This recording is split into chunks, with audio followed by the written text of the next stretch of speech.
Good morning. Happy Tuesday. Welcome to Connection, the place where we come to gather and connect each week, whether it's physically here in the building at Spirit and Truth Sanctuary or you're joining us online. Everyone is welcome, no matter how you choose to connect.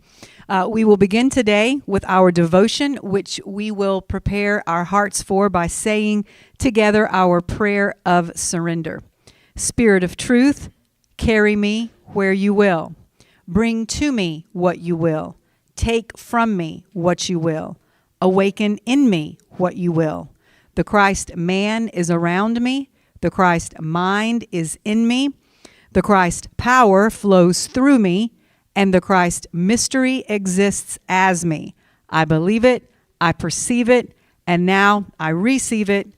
I am surrendered. Amen. And so it is.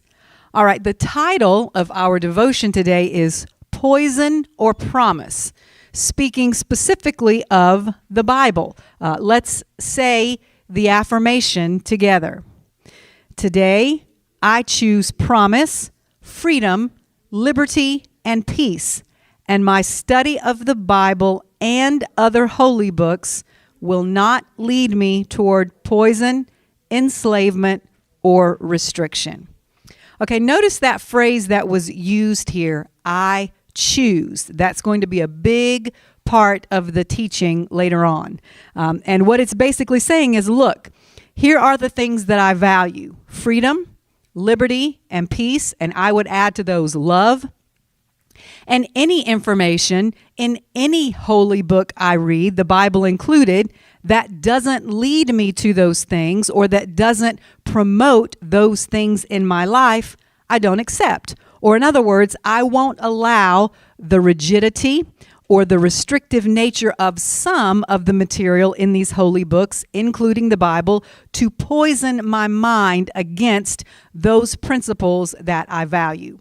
Instead, I choose to follow the promise that is contained in them. And they all pretty much have both, as the title suggests, poison and promise.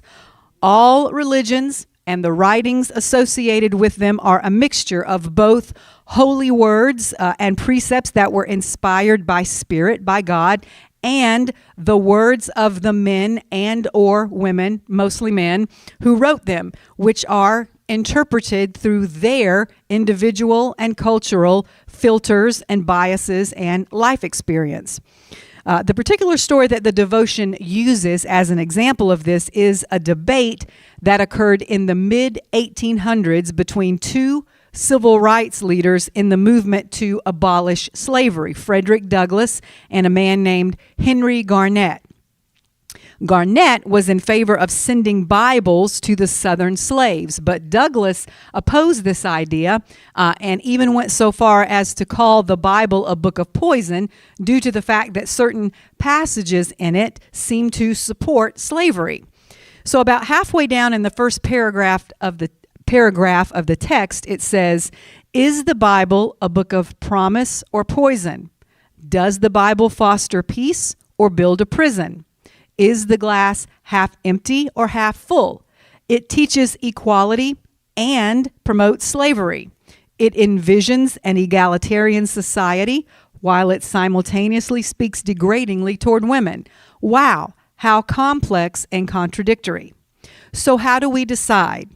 There is a middle path that allows us to keep the Bible while not allowing it to become a poisonous weapon.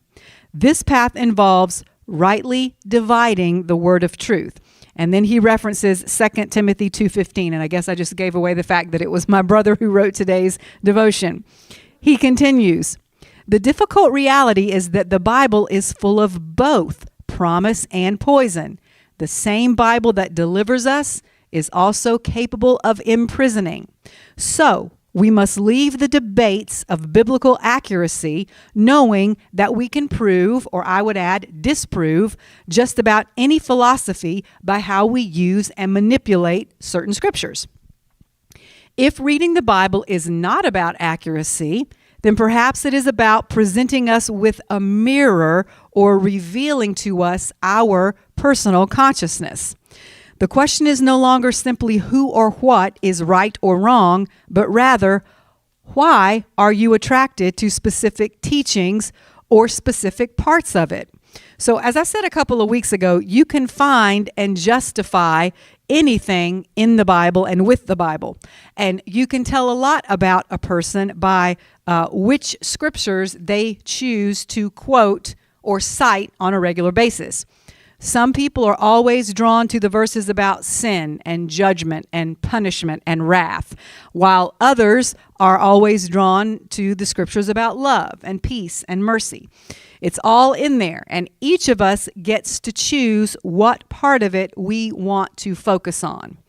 From this perspective, the devotion ends, the Bible can be seen as a revealer of consciousness showing us who we are. Let us choose the higher vibration. So we're going to talk a lot more about that in today's teaching. But let's conclude the devotion portion of our morning now with the prayer. Higher mind, strengthen me to choose promise rather than